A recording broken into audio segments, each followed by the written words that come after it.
Let's face it, folks, the truth about private investigators can be very elusive, to be sure. Movies and television depict all PIs as gun-toting hooligans, able to obtain evidence and information using tactics such as knocking down doors and conducting alley interrogations. The movie and TV private investigators all have fancy sports cars, fancy clothing, and unlimited budgets, and they are always showing up just in time to get the goods, get the drop on the subject, solve the case, and many times save the damsel in distress. Man, I'll tell you what, folks, if that was what being a private investigator was really like, I doubt that my old heart could handle it, and I doubt I would be very successful being a PI today. But thankfully, the reality and the truth about professional private investigators is a tad bit different than Hollywood's depiction of us. Sure, sometimes we have to go undercover, sure. Sometimes that work does get the blood pumping and the adrenaline rushing, but for the most part, folks, those moments are limited in frequency and length of time. It's not like we're always working an undercover murder case. In fact, I have never worked an undercover murder case in my life. This video is sponsored by OREP Insurance and Working PI Magazine. OREP is a leading provider of private investigator liability insurance. Visit orep.org for a quote today. Now, for PIs with some law enforcement background, sure, they may have done many undercover murder and drug cases, but as a private investigator, their role is most likely completely different than the one that they had in law enforcement. Don't get me wrong, their experience in law enforcement is invaluable, to say the least. The knowledge that they have weighs heavy in conducting investigations and taking the stand in a court of law, to be sure. But as a PI, they may find themselves often on the other side of the fence, working defense and mitigation cases, scrutinizing police reports and investigations, looking for missteps and mistakes more than looking for the smoking gun. Or they could find themselves working wrongful death and serious bodily injury type of cases. Again, looking for cause and concern that was not considered in a prior investigation. And the skills that they brought over to the PI profession from law enforcement gives them a huge advantage in these types of cases, to be sure. A lot of what private investigators do, though, is desk work investigating, like running, reviewing, and sorting out data from private investigator database companies. These database providers provide a ton of information, to be sure, but once you have it, you have to sort it, you have to sift through it, and you have to decide what is relevant for your case. Then you have to compare all of that data from one database provider to what you received from other database providers,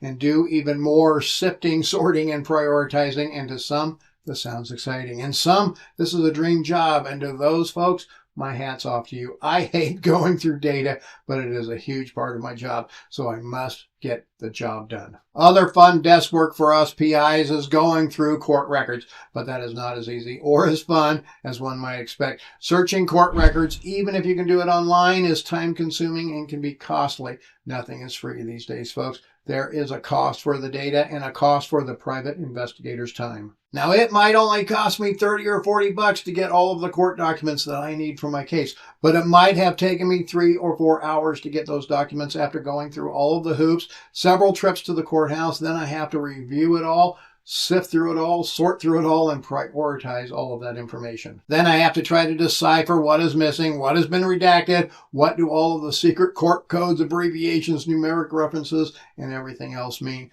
And while this may be exciting, it is often quite time-consuming. Suddenly, that $30 I spent to retrieve the court records has turned into $500 or $600 for my client. Then there is the truth about public records available out there. Folks, there are so many public record sources, I can't even keep track of them myself. And in many cases, us private investigators have to go out and we have to hunt them down, get that data, and sift, sort, and prioritize through all of it too. Now, I'm talking about property records, corporate records, Secretary of State records, professional licensing records, news articles and archives, and the list goes on and on and on. And to top it all off, we also have to jump into the world of social media and social networks. The last I heard, Facebook alone was nearing 2 billion with a B members. Twitter has well over 126 million members. Many times, people that we are investigating, though, are more aware of the security risks of their social media profiles and they have started locking down their accounts. But there are other ways to get that information, folks. Going around the subject through friends and family profiles often can get us tons of information that we need. And after we have gathered all of that information from public sources and social networks, we have to once again sift, sort, and prioritize it all and compare it to all of the other data so it makes sense in our investigation. Other truths about private investigators and the exciting lives we lead include doing things like garbage runs or dumpster diving. Yeah, sometimes the job gets a bit dirty, to say the least. And yes, with a garbage run, with a dumpster dive, there is still the sifting, the sorting, and the prioritizing that has to happen. Sometimes being a PI is not as glamorous as TV makes it out to be. Private investigators often are conducting background checks on people for many various reasons. A PI might be running a background check for pre-employment screening. Backgrounds are also conducted for housing, rental, and other real estate related matters. They might also be conducted for premarital situations. That's right. Sometimes people will background their potential spouse to make sure they are who they say they are and that they don't have too many skeletons hiding in the closet. Many PIs, a whole lot of PIs conduct surveillance. This surveillance is done for many different reasons too. One might be surveilled if they have an insurance claim, be it a personal injury, a workers' comp claim, or even a homeowner's claim. Sometimes a PI might be conducting surveillance for domestic situations such as child custody, infidelity, and alimony types of cases. There are a lot of reasons that a PI might be out doing surveillance. And again, while it sounds very exciting, very cloak and dagger like hiding inside a car, waiting for the moment to pounce on your prey, get that money shot, folks, it is often far less dramatic, not very thrilling, and definitely not as impressive as one might think. Another thing that PIs can do is find out how much money you have.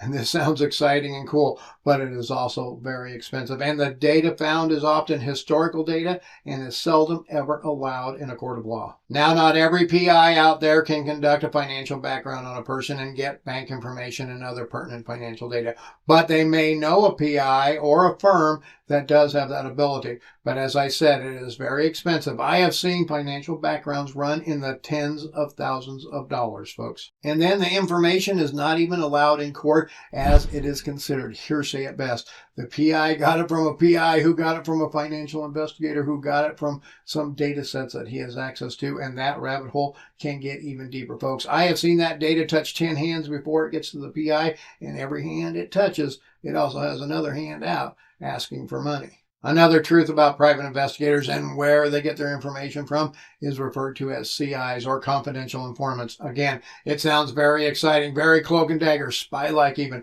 but often it's just making a quick phone call, buying somebody who has access to information a cup of coffee, and getting the lead or the information that we need to add to our file of information that needs to be sifted, sorted, and prioritized. One truth I do know about private investigators, or at least a truth about many private investigators, is that we don't always like to be referenced as a PI or even a private investigator. I myself prefer professional private investigator or even professional legal investigator. The cases I take, as well as most PIs, professional investigators out there take, are legal cases that can have huge legal ramifications on people's lives. We, the professional investigators, take our job serious no matter how boring it gets and regardless of how mundane the tasks become.